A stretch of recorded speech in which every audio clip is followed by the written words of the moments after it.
এখন স্যারের বিরুদ্ধে আজকের এই প্রতিবাদে এখন বক্তব্য রাখেন আমাদের বিশিষ্ট। আউযু বিল্লাহি মিনাশ শাইতানির রাজিম। বিসমিল্লাহির রহমানির রহিম।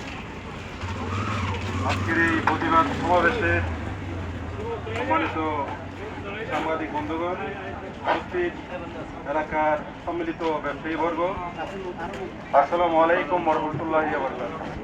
আপনারা জানেন সকলেই, দীর্ঘদিন থেকে আমাদের বাজারের পণ্য ব্যবসায়ীরা মূলত খুব নির্যাতিত অবস্থায় রয়েছে। যার কারণ হচ্ছে জেলা প্রশাসক মহোদয় আমাদেরকে যে জায়গা থেকে এই যে টোল ট্যাক্স আদায়ের জন্য নির্দেশনা দিয়েছেন, ইজরাদারগণ কোনোটাই মানতে রাজি নয়। তারা রুমা বাজার উচিত ছিল, রুমা বাজারে যারা মাল বসে বিক্রি করে তাদের কাছ থেকে ইজরা আদায় করে। মূলত এটা সঠিক হলেও আমরা পাচ্ছি কি বিভিন্ন এলাকা থেকে বাজার এলাকার বাইরে গিয়েও ইজরাদারগণ নির্দয় জুলুম। অতএব আমরা আশা করব সাংবাদিকরা জাতির দিলে আপনাদের মাধ্যমে পুরা বাংলাদেশকে অবহিত করতে চাই। এটা বাংলাদেশের কোনো নিয়ম নীতি নয়। বাংলাদেশের বাইরে এসেও বাংলাদেশের বাইরে একটা নিয়ম আমাদের উপর চাপে দেওয়া হচ্ছে।